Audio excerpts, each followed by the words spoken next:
नेताओं को वोट करने का डर रहता है। कोई सुअर एक का डरता है कि कहीं मुझे वो कितना ही अत्याचार करता दुनिया ने देख लिया है। किसी को वोट नहीं मिलता है। वोट चालू होते हैं क्योंकि दलाली करते हैं, वो कारोबार करते हैं, वो नशे के कारोबार करते हैं, वो तुरंत से पैसे डालते हैं और नेता को अंधा कर देते हैं। इसी अंधा होने के कारण मक्का में देवादिदेव महादेव उनके नाम पे भी हम लोग कहते हैं कि वो राजपूत थे, कभी कहते हैं गुर्जर थे। सब एक पिता की संतान है। पूरे सनातन के भी राजपूत दो जाति नहीं है। हमने कई बार कहा है दोनों एक ही जाति नहीं है, राजपूत जाति नहीं है, हम लोग क्षत्रिय हैं। मंच जो भी यहां विराजमान रहे महात्मा जी और महाराज जी के चरणों में मैं प्रणाम करके अभी आया हूं। उनके आशीर्वाद से सनातन की रक्षा हुई है।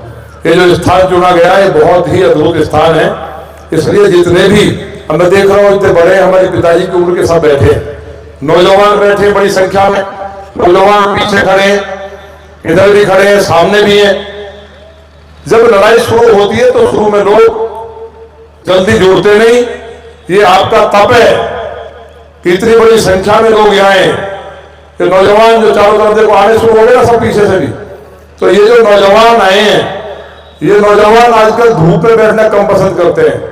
जब इसने तैमूर लंग को मारा, इसी भूमि में जोगराज गुर्जर पैदा हुए, इसी भूमि में मां रामप्यारी गुर्जर पैदा हुई, इसी भूमि में हरवीर गुलिया जो हमारे जाट समाज से थे वो पैदा हुए, इसी भूमि में सेनापति धूला वाल्मीकि पैदा हुए और इसी भूमि में हजारों हजार ऐसी वीरांगनाएं थी जिन्होंने पूरे सनातन को, हरियाणा और पश्चिमी उत्तर प्रदेश को इकट्ठा करके जिस तैमूर लंग को दुनिया नहीं रोक पाई, वर्ल्ड में उसको प्रकृति का कोप कहा गया है, जिन्होंने लगभग 3.5 करोड़ लोगों को दुनिया में मारने का काम किया। 1398 ईस्वी में की बात कश्मीर में आप जा नहीं सकते थे। वहां जिहादी जिनको कांग्रेस पैसे दे करके हवाई यात्राएं कराती थी, उन सबको तबाह करने का काम, जेल में डालने का काम माननीय मोदी जी ने, मां भारती के नाम ने किया है। और गृह मंत्री अमित शाह जी और राजनाथ सिंह जी ने इस देश को पूरी तरह से जो खंड खंड होने जा रहा था बचाने का काम किया है। 7 दिन तक कत्लेआम चलता रहा, कोई कांग्रेसी नहीं बोला। बीजेपी के लोगों ने प्रदर्शन किया, कूच का ऐलान किया, तब जाकर के नरसंहार रुका। लेकिन तब तक पूरा कश्मीर में एक भी व्यक्ति नहीं बचा। 7 बेटियों के बलात्कार हो गए, या छुप करके भागे, या काट दिए गए। 5 लाख लोग काट दिए गए। भारत पाकिस्तान का बंटवारा हुआ, तमाम रेल भर के आई है। अफगानिस्तान हमारा हिस्सा था, ईरान इराक हमारा हिस्सा था, वहां से कटते हुए कश्मीर गया।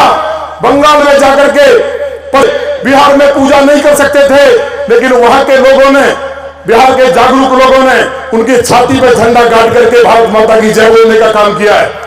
आप सबसे हाथ जोड़ कर निवेदन करने आया हूं। बातें बहुत हैं और बहुत बातें होंगी, लेकिन हर लोग प्लानिंग से लगे उधर, और हम लोग अपने आप को पता नहीं क्या हो गया है। इतनी घटना होने के बाद जब हमारे पास कुछ नहीं था, शिवाजी महाराज ने हमको बचाया। महाराणा प्रताप ने घास की रोटी खाई, उनको आधा हिंदुस्तान मिल रहा था, लेकिन सनातन को बचाने के लिए उन्होंने लड़ाई लड़ी। सम्राट वीर भोज को सुलेमान जैसे इतिहासकारों ने कि वो भारतीयों को तो अंग्रेजों से लड़े हों चाहे मुगलों से लड़े हों, हम लोगों के सर में अगर टोपी नहीं है आज जालीदार, तो महापुरुषों का, उन पूर्वजों का एहसान है। हम किसी की नफरत फैलाने की बात नहीं कर रहे, लेकिन ये इतिहास भरा पड़ा है, एक घटना से नहीं भरा पड़ा है। औरंगजेब ने यहां भी मंदिर को तोड़ने का प्रयास किया, लेकिन यहां महाराज जी की ताकत थी कि उसको यहां से भागना पड़ा। दाऊजी महाराज पे औरंगजेब मंदिर को तोड़ने गया, लेकिन उसमें भगदड़ मच गई, मक्खियों ने खाना शुरू कर दिया। अकबर को अहंकार हुआ, जिसको महान बताते हैं, मां के यहां उसका छत्र आज भी पड़ा है। भगवान साक्षात हैं, लेकिन मानने की जरूरत है। जो लोग ये कह रहे हैं कि राम तो है नहीं, मोहम्मद साहब सबसे बड़े हैं, इन लोगों को भी इलाज करने की जरूरत है। इन्होंने कहा काशी में मरे हुए जाते हैं, इन लोगों ने कहा राम है ही नहीं, राम का अस्तित्व नहीं है, और हम लोग शांति से बैठे हैं। एक पेज कुरान का गिरा था, एक पेज, बवाल हो गया था, कत्लेआम हो गया था। डेनमार्क में कार्टून बना था, मुंबई में कत्लेआम शुरू हो गए थे, पूरे देश में दंगे हुए थे। हमारी पुलिस में काम करने वाली बेटियों के बलात्कार तक हुए थे, कोई एफआईआर नहीं हुई। कश्मीर में घर छीन लिए गए, मकान छीन लिए गए। आज तक वही लोग, कश्मीर की बेटियां और बेटे केवल ब्राह्मण नहीं थे, हर बिरादरी के थे। एक गांव में कोई एक जाति कभी हो ही नहीं सकती, लेकिन वो भी षड्यंत्र किया कि वहां ब्राह्मणों के साथ हुआ, हमको वहां भी बांटा गया। वहां दलित भी थे, पिछड़े भी थे, अगड़े भी थे। इसी तरह मुजफ्फरनगर में लड़े सब आप लोग, लेकिन बताया क्या गया कि जातों का मुसलमानों का झगड़ा है, वहां भी तुमको बांटा गया। ये सब नैरेटिव सेट किए जा रहे हैं। इतिहासकारों ने रामायण को खंडित करके उसको खराब लिखने का काम किया। मां जानकी जी का वनवास ही नहीं हुआ कि भगवान। मैं सिद्ध पुरुषों की भूमि को, आपको और सभी को सिर झुका के अभिनंदन और प्रणाम करता हूं कि ये वो भूमि है जहां से पूरे दुनिया की रक्षा हुई है। तैमूर ने भारत को ही नहीं, दुनिया के अंदर कत्लेआम किया। पूरे मंगोलिया से लेकर के जितना भी अफगानिस्तान, ईरान करता है, तो मुझे लगता है कि मैं अपने मूल घर में जा रहा हूं।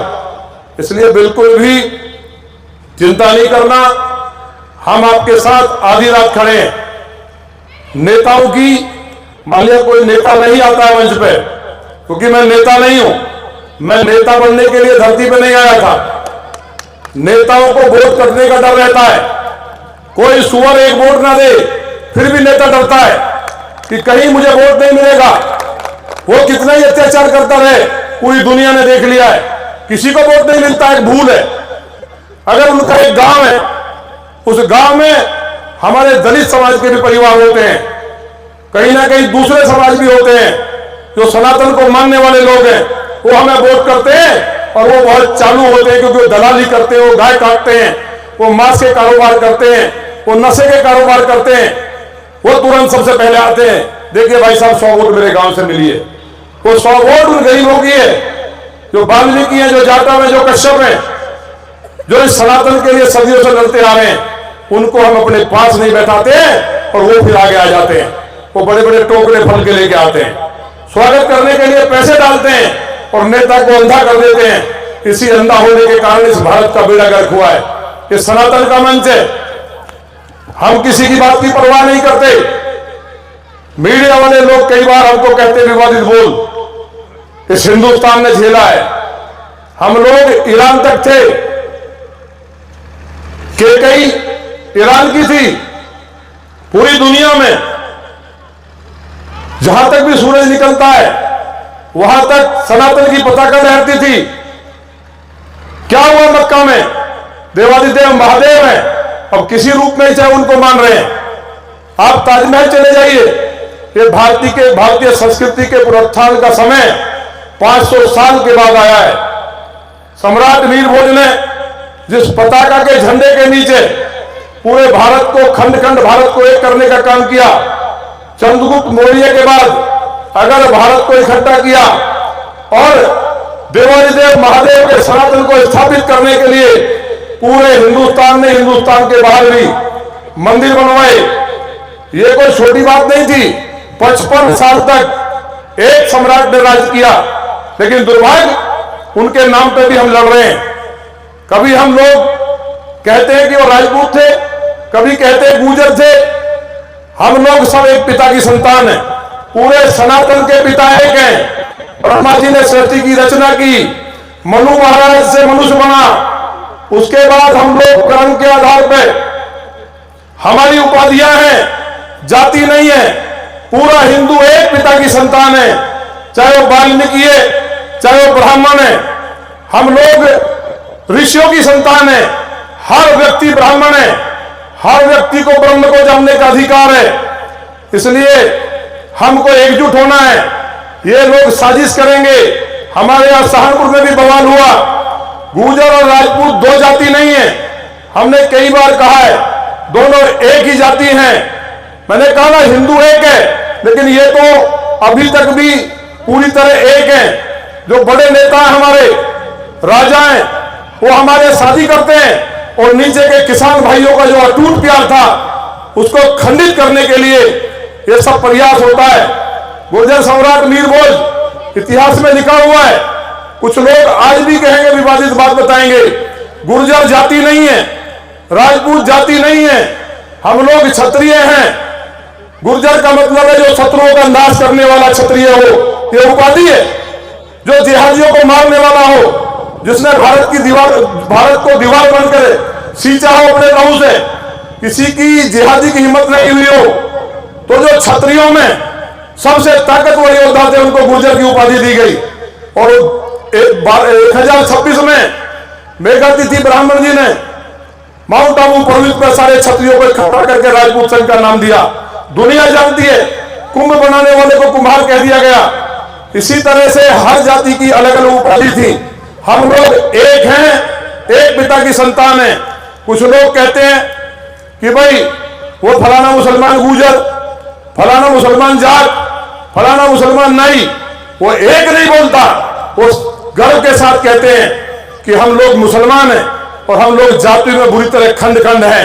अगर वो गुर्जर है या जाट है या राजपूत है, जिन मुस्लिमों के लिए बात कर रहे हैं, तो वो क्यों नहीं आपके साथ खड़े होते? वो मजबूरी नहीं होगी, मान लिया। आज कौन सा दिक्कत है परिवार के साथ आने में? लेकिन जब दंगा होता है, चाहे सहारनपुर में हो, एक बेटी हमारे सामने बैठी है, ब्राह्मण समाज से सोनू शर्मा, ये छागुड़, ये बेटी यहाँ की नहीं है, ये मैं जो हमारे समाचार पत्र वाले हैं, हमारी बात की बात नहीं है, तकलीफ होती है। कर्नाटक की बेटी है, इसको नौजिहाद में फंसा के इस बेटी को लाया गया, उसके बाद इसको अरब ले जाया गया, मुस्लिम कंट्रीज में ले जाया गया। बाकी बात में पदम सिंह जी आपके कार्यक्रम में बोल के गए थे और हम बोल के गए थे, कप्तान साहब अगर कार्रवाई नहीं हुई, गिरफ्तार नहीं हुए, तो ये सहारनपुर की वही भूमि है, मैं यहीं बैठूंगा, एक एक सनातनी को इकट्ठा करूंगा। और जिन सांसदों ने इसको अपमानित किया, मिलने नहीं दिया कप्तान से और डांट करके भगा दिया, मगर एक भी जिहादी रुक नहीं पाएगा। वो कायर हिंदू हैं, हिंदुस्तान में जो मुस्लिम बने वो कायर हिंदू हैं, जो डर करके, जिन्होंने तलवार के डर से सलवार पहन लिया था। हम लोग वो लोग हैं, जब तमाम मुसीबतें सनातन पे आई, हिंदुओं को काटने का, जनेऊ उतारने का अभियान चल रहा था, हम लोगों ने अपनी गर्दन कटवाई, लेकिन धर्म को नहीं बदला। इसलिए अब तो हमारा राज्य है। अब उत्तर प्रदेश में माने योगी जी बैठे हैं, किसी की जालिम की हैसियत नहीं है कि हमारी बहन को छेड़ दे और अगले चौराहे तक जिंदा रह जाए। ये सहारनपुर में अन्याय को हो रहा है। मैंने पूरा इसके ऊपर अध्ययन किया, बहुत भयानक राशि देखी है, लेकिन ये शेरनी है, तब तक लड़ूंगी। हमने कहा मैं तेरा भाई हूं, तेरे साथ खड़ा हूं। इतनी जाति इसके साथ हुई आप सोच नहीं सकते। इनकी कहानी सुनोगे तो रूह कांप जाएगी। मैं इस सहारनपुर की उस वीर भूमि को, जिन्होंने तैमूर लंग को मारने का पराक्रम किया, जो दुनिया को इस्लाम के झंडे के नीचे लाना चाहता था, जो हरिद्वार पार्टी की सरकार हुआ करती थी, दिन दहाड़े दुकानें लूटी गई, बेटियों के साथ बदतमीजी हुई, दुराचार हुए, धर्म परिवर्तन हुए, सहारनपुर और कैराना पलायन के लिए जाने लगे। जिस कैराना में बाबू हुकम सिंह जी जैसे योद्धा पैदा हुए हो, उन्होंने उस लड़ाई को दिल्ली तक लड़ा और उन गरीबों को बचाने का काम किया हो। इसलिए आप सबसे मैं कहना आया हूं, एक एक व्यक्ति प्रतिज्ञा कर लीजिए, अगर कोई व्यक्ति आपके साथ नहीं खड़ा हो सकता तो वो कोई नेता नहीं है। नेता चाल डालने के लिए हम नहीं बने, हमारा कोई शक्ल देखने के लिए नहीं बनाया है। ये बेटी सबके पास गई, सबने दुत्कारा, किसी ने नहीं सुना, मुझे वाणी से बोलना पड़ा और मैं कह के गया, अधिकारियों से बात की, क्या यहां खून का जो लहू था सम्राट वीरभोज के वंशजों का, महाराणा प्रताप के वंशजों का, शिवाजी महाराज के वंशजों का, अरे सोचो जरा क्या कालखंड रहा होगा जब शिवाजी महाराज ने केवल 4 लोगों से शुरुआत की थी, अखंड भारत का निर्माण करने का संकल्प लेके, एक युद्ध नहीं हारे, किले के किले जीते और लड़ाई लड़ते हुए उन्होंने जिहादियों को, औरंगजेब को वही मरना पड़ा। लेकिन औरंगजेब का कुछ शिवाजी महाराज का बिगाड़